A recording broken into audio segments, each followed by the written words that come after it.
The invitations had been sent weeks ago, carefully crafted with soft cream paper and delicate lavender scent, each one folded by hand as if I were sealing a message of love and nostalgia. But beneath the surface of sweetness there was a quiet storm brewing, a storm that had been gathering for years as I watched my son Alex grow from a curious, bright-eyed boy into a young man unaware of the history that clung to the walls of his childhood home, the same walls that had once echoed with laughter and scraped knees now held the weight of memories both beautiful and bitter. As I moved through the familiar rooms arranging the balloons and ribbons that would greet our guests with an illusion of joy, each corner had been meticulously prepared, each detail designed to charm and enchant. Yet beneath the pastel decorations there was a secret that only I knew, a secret that would shift the balance of power on this day that was meant to celebrate new life and promise for my family. The garden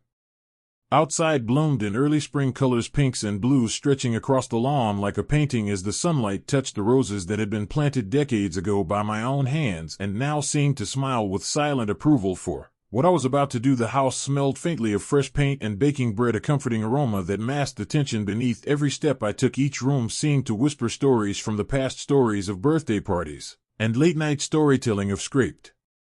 knees and whispered secrets, of laughter shared with friends who had now become ghosts in my memory. And of course there was the betrayal that had carved deep grooves in my heart, that had turned joy into suspicion and left scars that no balm could heal. My once best friend Lily, the woman I had trusted with every secret, every hope, and every dream, had turned her back on me for her own selfish desires, taking my husband and leaving me to navigate the ruins of a life I had thought was secure. I remembered the nights I had cried silently in the dark, the cold emptiness of the bed beside me, the way the walls seemed to close in and mock my sorrow. I remembered the false smiles and hollow congratulations that Lily had offered, the way she had paraded her victories in front of me as if to remind me of my helplessness. And still, despite the pain I had endured, I had waited, and I had planned a day that would be mine, a day that would turn betrayal into triumph and heartbreak into sweet satisfaction. I had learned that revenge was not about cruelty, but about reclaiming what was stolen and restoring the dignity that had been stripped away. I moved through the kitchen, setting up the table with fine china and crystal glasses, each one catching the light and refracting it into soft rainbows across the room. The table was laid for celebration, but also for revelation, for on this day I would not only honor the new life that was about to enter our family, but I would also announce a change that would shake the foundations of those who had wronged me. The neighbors had been curious, asking questions about the decorations, about the flowers, and I had smiled and told them only that it was a simple family gathering. They had no idea that the house itself would become the instrument of my long-awaited justice. My son Alex had been running through the hallways, chasing his own laughter and excitement, oblivious to the layers of history in the walls around him, his tiny footsteps a rhythm that carried both innocence and joy, the very essence of life that I had fought to protect. In the wake of betrayal, I watched him pause at the staircase, the sunlight catching in his hair as he peered down at the garden where the balloons swayed gently in the breeze. I felt a pang of tenderness mixed with determination, for I loved him more than anything, and yet this love had shaped the very revenge I now orchestrated. The house had once been a sanctuary, and now it would be a stage where the past and future would collide in a way that only I could control. I thought of the guests who would arrive soon, some unaware of the past, some bearing their own memories of friendship and family. The air was thick with anticipation, and the scent of flowers and baking bread mingled with the faint aroma of polished wood and paint. It was a heady combination, a mix of nostalgia and expectation that mirrored my own internal storm. I moved to the living room, adjusting the streamers, making sure each balloon floated perfectly in place. The sunlight streamed through the windows, casting golden light on the polished floors, and I could feel the weight of the house as if it were alive and aware of the secret it held. I paused in front of the mantelpiece where photographs of birthdays and family vacations stood frozen in time, smiling faces forever captured in glossy frames. I touched one gently, a photo of Alex at his 3rd birthday cake, his chubby hands smeared with frosting, and I felt both sorrow and triumph, for the house had witnessed his growth and my pain. It had absorbed my tears and my laughter alike, and now it would bear witness to the moment when I would reclaim what was mine. I glanced toward the front door, imagining Lily arriving in her usual fashion, fashionably late, confident and unaware of the shift that would take place. I remembered the hurtful words she had whispered behind my back, the smiles she had shared with others as if conspiring against me, and I allowed myself a quiet smile of satisfaction, for this day would be different. I would remain composed, graceful, smiling warmly as though nothing had happened, yet every word, every gesture had been carefully planned to convey celebration and warmth while delivering the revelation that would leave a mark. I thought of My own heart beating in my chest, the mixture of nerves and exhilaration I felt was intoxicating. I knew that in a few hours the house would transform from a mere residence into a monument to my resilience, to my ability to endure and overcome the betrayal that had once threatened to shatter me. I thought of the cake, the centerpiece of the reveal, adorned with pastel icing and delicate flowers, each detail chosen with care. The moment I would step forward with microphone in hand and deliver the news of the house sale would be both liberating and sweetly satisfying. The house would no longer belong to the shadows of the past, but would become a symbol of the strength I had forged in fire and tears, and I knew that Alex would sense my resolve even if he did not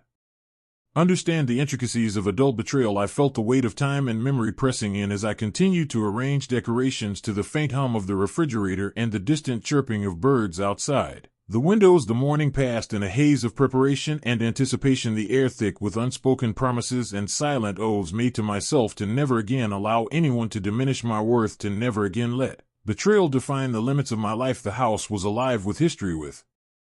love, with pain, and now it would witness my triumph as I poured tea into delicate cups and arranged plates of pastries. I felt a strange calm settle over me, a sense of inevitability that the reveal would come to pass exactly as planned. I glanced at the clock, the minutes slipping by like grains of sand, and I felt the tension coiling and uncoiling in my chest, a mixture of dread and excitement. I moved from room to room, adjusting and readjusting decorations as if ensuring that every corner of the house reflected the duality of memory and future, of sorrow and joy. The walls themselves seemed to hum with anticipation, and I knew that by the end of this day the house would no longer merely shelter us, it would speak a story of resilience, a story of reclamation, and above all a story of love, the kind of love that transforms pain into purpose and betrayal into sweetly earned justice. And as I stood in the grand hallway watching the sunlight dance across the floorboards and the balloons sway gently in the breeze, I felt a quiet satisfaction knowing that the day had begun, that the stage was set, that the past and present were poised to collide, and that when Alex's laughter mingled with the revelations of the day, he would witness not only a celebration of new life, but the quiet triumph of a mother who had endured and prevailed. And I smiled softly, knowing that every painstaking detail, every careful arrangement, every hidden intention had brought me to this moment, a moment suspended between memory and future, between loss and reclamation, a moment that would define not only the house, but the woman who had built it and endured its betrayals. And I whispered to myself a silent vow that no one would ever underestimate me again, and that this house and this day would forever remain etched in memory as the day when love and justice intertwined. And for the first time in years I allowed myself to feel truly powerful and truly free, and in that freedom there was both peace and sweet satisfaction. The guests began arriving one by one, their laughter and voices filling the familiar halls of the house with a warmth that contrasted sharply with the storm that brewed quietly beneath the surface. I greeted each person with a smile that was both genuine and carefully measured, the kind of smile that concealed thoughts too sharp to share their curiosity about the decorations. The pastel balloons, the ribbons dancing in the spring breeze only added to the anticipation that hummed through the rooms, and yet none of them knew that beneath the surface of this seemingly ordinary gathering lay a carefully orchestrated plan. The house that had once been a sanctuary of childhood innocence and maternal love had now become the stage for a revelation that would shake the very foundation of relationships long thought stable. I moved among the guests with practiced grace, offering tea and pastries, engaging in light conversation while my mind catalogued every interaction, every subtle gesture, every twitch of a smile or furrow of a brow. Nothing escaped me, and all of it would serve my purpose. For this was not merely a celebration of life and family, but a meticulous dance of perception and truth. The air was thick with perfume, laughter, and the faint scent of baking bread mingling with the polished wood floors and soft sunlight streaming through the windows, and each moment heightened my awareness of the coming confrontation, for I knew she would arrive. Lily, the woman whose betrayal had once shattered my life, whose laughter had once echoed cruelly in the corridors of my mind, whose presence I had learned to anticipate like the approach of a storm. She would arrive late as always, fashionably confident and self-assured, unaware that the tides had shifted and that I now controlled the narrative that day would be hers to witness as a lesson in humility and restraint. I recalled vividly the countless nights I had lain awake, haunted by the betrayal, by the whispers, by the cruel smiles and false triumphs that Lily had paraded in front of me as if to prove my insignificance. Yet in those long months of anguish I had built a quiet resolve, a strength that had lain dormant but was now fully awake, a resolve that would manifest today in a manner both elegant and devastating. I moved to the living room, adjusting the balloons, ensuring that the streamers caught the light just so the cake on the table adorned with pastel flowers symbolizing both new life and finality awaited the moment of revelation, a symbol of transformation and reclamation. And as I watched Alex running through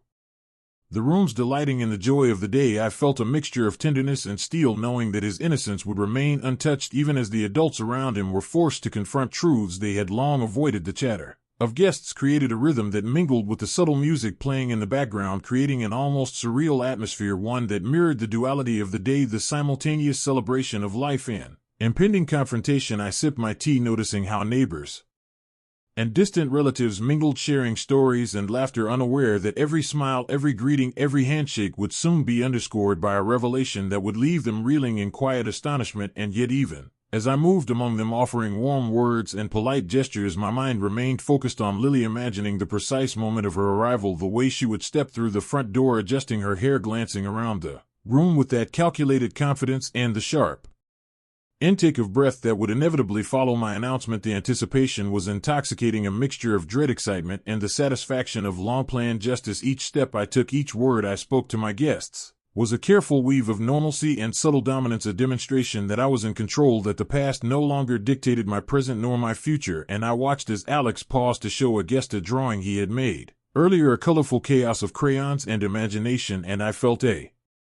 swell of pride, knowing that this day was as much about his happiness as it was about my reclaiming of agency over my own life. The hallways seemed to breathe with the rhythm of preparation and memory, each photograph on the walls, each birthday decoration, each memento of joy and pain contributing to the story that was about to unfold. I imagined Lily's eyes upon seeing the familiar spaces that had once been hers to manipulate, and how she would perceive the transformation, how every smile she had once earned through deceit would now be met with quiet dignity and unwavering resolve. I glanced toward the front door, and for a moment the world seemed to pause. The anticipation of confrontation hung like a tangible force in the air, a force that I had cultivated over years of careful planning, observation, and patience. And as I continued to circulate among the guests, offering small reassurances and gentle humor, I felt a sense of control that was both exhilarating and deeply satisfying. The contrast between the laughter of the unaware and the storm that was approaching created a tension so thick it could almost be felt in the walls themselves. I moved to adjust a ribbon on the staircase banister, and as I did, I caught sight of Lily in the driveway, stepping out of her car, her posture confident, her expression composed, her eyes scanning the scene as though assessing the terrain for any sign of weakness. I felt a flicker of satisfaction, knowing that her perception of power was about to be challenged, that the carefully constructed facade she had relied on for years would crumble beneath the weight of truth and revelation. And yet I maintained my composure, greeting her with warmth, guiding her through the rooms, recounting past events with a tone of gentle nostalgia that belied the storm to come. I spoke of birthdays and family vacations, of simple moments of laughter and joy, and all the while her presence ignited a spark of controlled anticipation within me. I noticed her eyes linger on photographs on the mantelpiece, lingering just a moment too long on images that captured moments of happiness, and yet she failed to perceive the underlying shift that had taken place within the walls and within me. Every step I had taken, every detail I had arranged was designed to convey normalcy, warmth, and maternal grace. While preparing the perfect moment for revelation, I observed the subtle cues of her discomfort as she adjusted her stance and smiled politely at guests, noticing how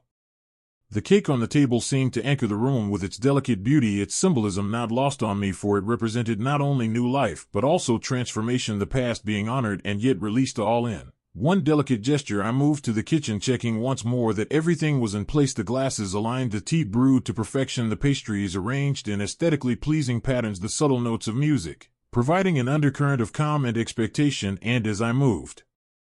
I felt the hum of the house around me, each room a witness to both past joys and imminent revelations. I thought of the years I had spent rebuilding my life after betrayal, of the nights spent planning this day of delicate retribution, of the meticulous attention to detail that would make the revelation both poignant and memorable. And as I returned to the living room, my eyes caught Alex's laughter echoing through the hallways, a pure, untainted joy that contrasted sharply with the complex layers of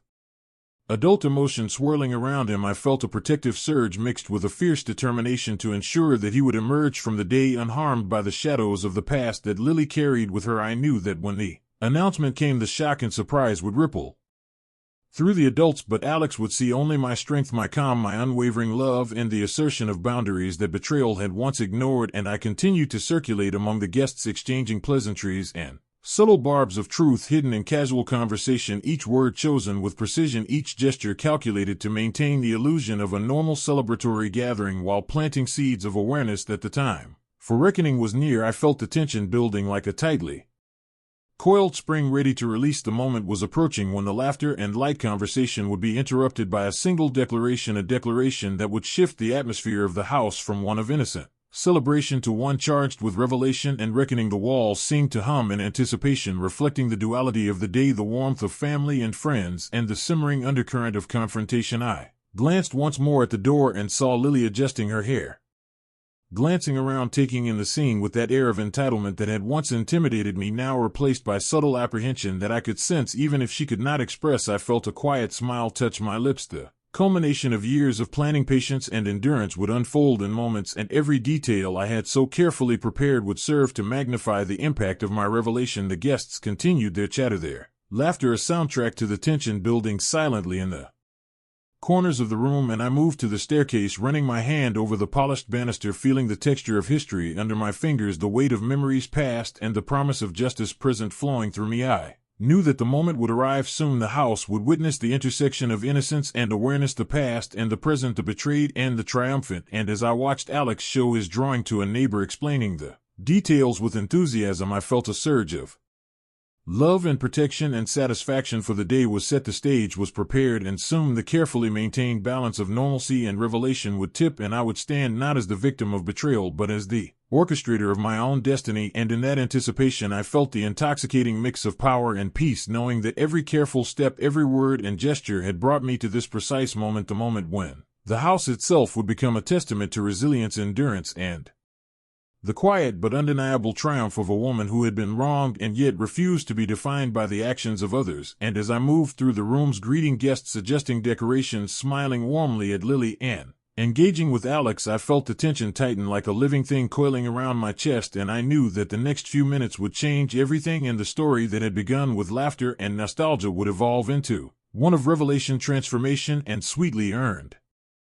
satisfaction. And as the sunlight streamed through the windows, illuminating the balloons and ribbons, the warmth of the day mingling with the weight of history, I stood ready, poised and calm, knowing that the moment of reckoning had arrived, and the house would bear witness to my strength, my patience, and the quiet but unmistakable power of a mother who had endured betrayal and now prepared to claim her victory in a manner both elegant and unforgettable. The moment had finally arrived, the room buzzing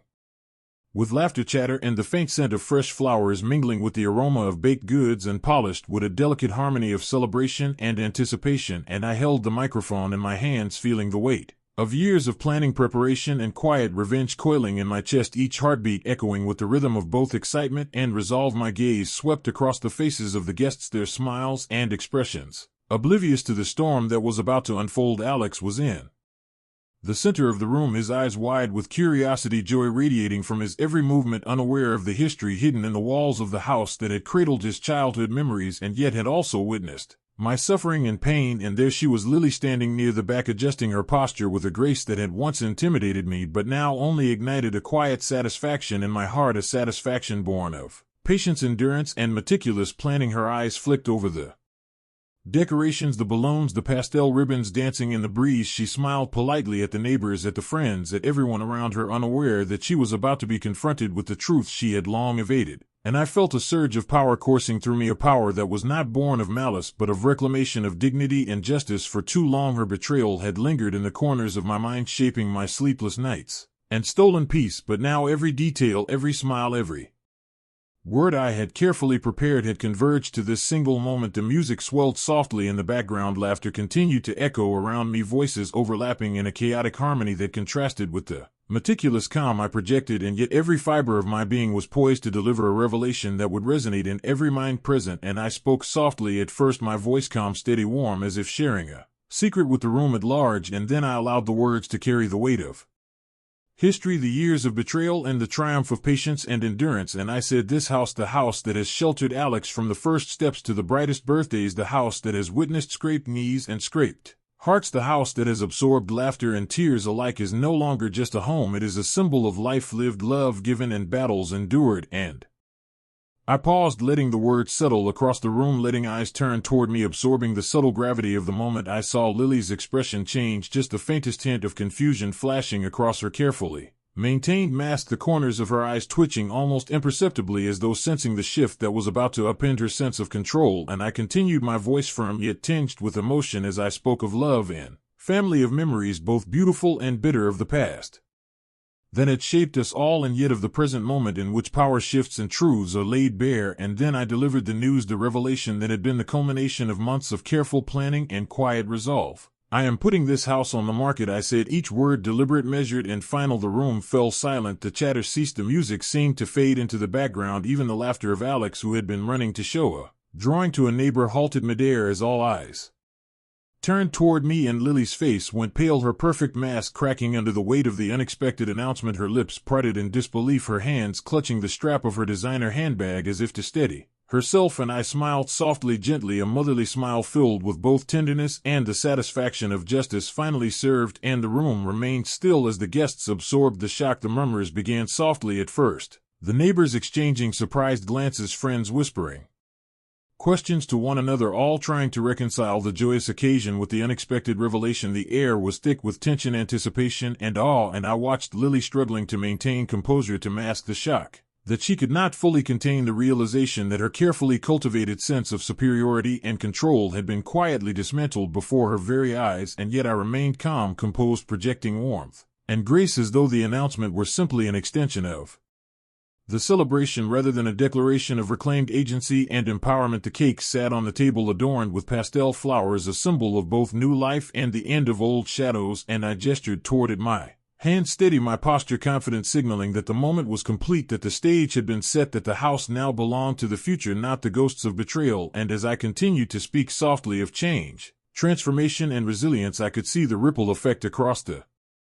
room, guests whispering quietly, nodding and understanding, some curious, others astonished, and Lily's eyes locked on mine, and for a moment our gaze held a silent conversation, a conversation that needed no words. She understood that the era of manipulation had ended, that the balance of power had shifted irreversibly, and I felt a thrill of satisfaction that was neither cruel nor petty, but deeply just and long awaited, a satisfaction that had been honed through years of patience, careful planning, and the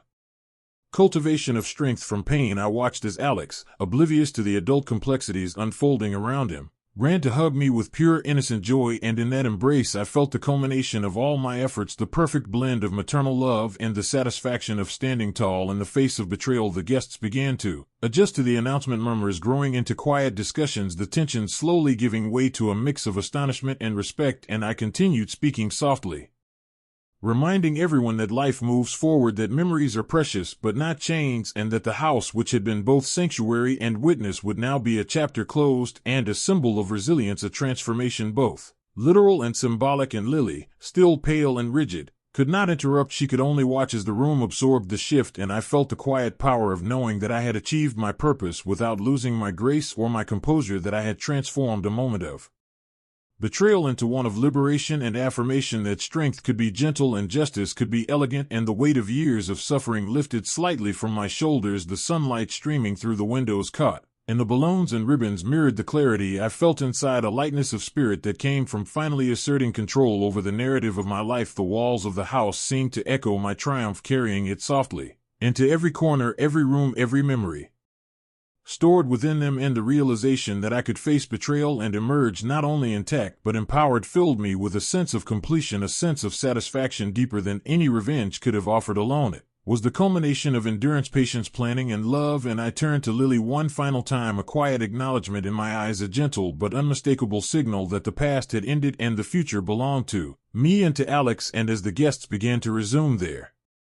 celebration with a new understanding of the day, a blend of joy and contemplation, I felt the deep resonance of the moment, the perfect intertwining of past pain, present resolution, and future promise. And in that room filled with laughter, whispers, and the delicate scent of flowers, I knew that the revelation had achieved exactly what it was meant to do. It had reclaimed dignity, restored control, and asserted the enduring power of love and resilience. It had turned a space of memories into a stage of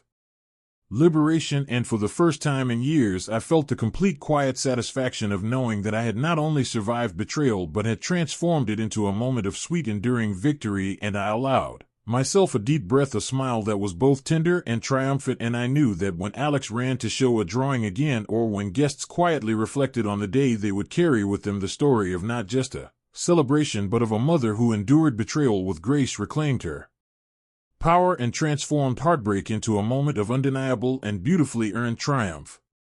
The last of the guests had departed, leaving the house quiet except for the faint echoes of laughter and whispers that had filled the rooms earlier, and I walked through the hallways, each step deliberate, each footfall a gentle affirmation that the day had ended exactly as I had planned. The balloons that had once danced in the breeze now sagged softly in the corners, the pastel ribbons draped across the staircase and mantels shimmered faintly in the late afternoon sunlight, and I felt a profound sense of completion, a mixture of relief, satisfaction, and serenity. ACI moved through the rooms, touching familiar surfaces. The polished wood of the banister, the smooth countertops in the kitchen, the worn edges of door frames that had borne witness to every moment of joy, sorrow, and betrayal. I paused in the living room where the cake had sat, the centerpiece of the reveal, now a memory of laughter and astonishment, and I allowed myself to reflect on the events of the day, the way each guest had reacted, the quiet shock on Lily's face, the murmurs that had rippled through the room like gentle waves, all of it confirming the precision and effectiveness of the plan I had so carefully orchestrated. The house had transformed from a place of childhood innocence to a stage of liberation, a symbol of resilience, empowerment. As I gazed at the photographs on the mantel, the smiling faces of Alex in every stage of his life frozen in glossy perfection, I felt a swell of maternal pride mixed with the satisfaction of finally reclaiming agency over my own life. The years of betrayal, the nights spent crying in solitude, the doubts and fears that had once weighed so heavily on my shoulder, all of it seemed to dissipate in golden light streaming through windows. The past had been acknowledged, the pain had been honored, and yet it no longer had the power to define me or my future. I moved to kitchen, pouring myself a glass of wine, the rich aroma of red mingling with the lingering scent of pastries and tea, a comforting grounding presence as I felt tension of day slowly release from my body. The walls around me seemed to hum softly as if approving the transformation that had taken place within and around me. I wandered to the garden where Alex had played earlier, the soft grass under my feet, the faint fragrance of roses, and the gentle sway of trees in the breeze, a reminder of the simple beauty of life and the joy of the present moment. I imagined the future, the house in the hands of strangers, the memories preserved only in photographs, recollection, and I felt a sense of liberation was both profound and exhilarating. I was no longer bound by the shadows of the past nor by the manipulations of those who had sought to diminish me. I had asserted my strength with grace and dignity, and in doing so I had created a story of endurance and triumph that would remain with me long after house had been sold. I thought of Lily and the subtle but undeniable shift in power that she had witnessed, the realization that her carefully constructed sense of superiority had been quietly dismantled, and I allowed myself a small smile, not of malice but of quiet satisfaction, a recognition that justice had been achieved in the most elegant and controlled manner possible. And as I walked through the hallways, observing the remnants of the party, the half-empty glasses, the scattered ribbons, the faint footprints of guests long gone, I felt a deep connection to journey that had brought me here, the transformation from pain to empowerment, the reclamation of dignity, the assertion of control over my own life. I realized that this house had become more than a mere residence. It had become a testament to resilience, a monument to endurance, a canvas upon which I had painted the intricate layers of grief, triumph, and liberation. I paused at the staircase where Alex had often run to show me his latest drawing or idea, and I could almost hear his laughter echoing softly in the empty hallways, a reminder life continues, joy persists, and innocence endures even amid complexities of adult struggle. I thought of the months and years that had led to this day, the meticulous planning, the quiet patience, careful orchestration of every detail to ensure that revelation would be both impactful and dignified. I felt the deep satisfaction that comes from seeing a plan unfold perfectly, a plan born not of cruelty but of a desire to reclaim what had been lost, to betrayal, to assert the strength of a heart that refuses to be broken.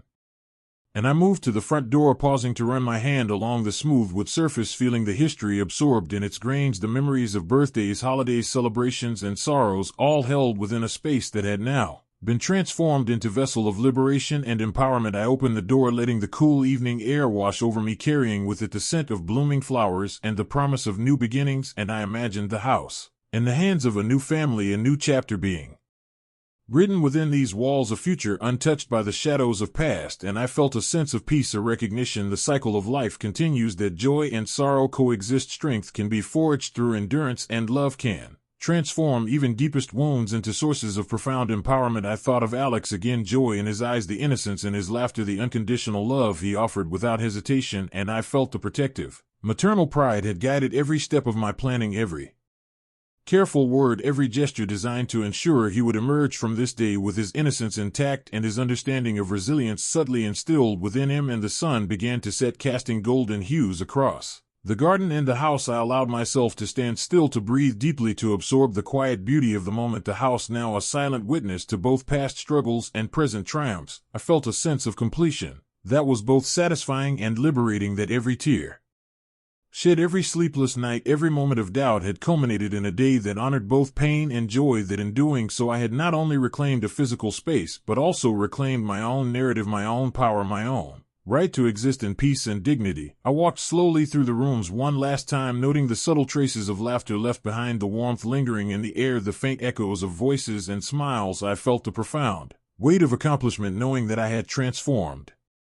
the house from a repository of memories into a monument of empowerment that would remain in my heart long after its sale. That the act of putting the house on the market was more than a financial decision, it was a symbolic assertion of freedom, a final chapter of reclamation, and a testament to the endurance of love and resilience. And as I finally settled in the living room, watching the soft light fade through the windows and the shadows stretch across the familiar walls, I allowed myself to reflect on the journey, the path from betrayal to triumph, the careful orchestration of events, the quiet victories achieved in subtle ways, and I felt the sweet satisfaction of justice served gracefully and with dignity. The knowledge that I had not only survived but transformed adversity into power, into serenity, into liberation, and I whispered softly to myself a vow that would carry me forward, that no one would ever again diminish my light or my worth, that the past had been acknowledged, honored, and released, and that the future was mine to shape with love, strength, and unwavering resolve. And as darkness settled over the house and the garden, and the last remnants of the day faded into memory, I felt a profound sense of peace, a deep satisfaction, a quiet but undeniable triumph, knowing that betrayal had been met with grace, strength, and reclamation, that the story of pain had been transformed into a story of empowerment, that the mother who had endured had emerged victorious, her dignity intact, her spirit unbroken, her heart full of love, joy, and quiet, sweet satisfaction that would carry her and her son into a future defined not by shadows but by the radiant light of resilience and liberation.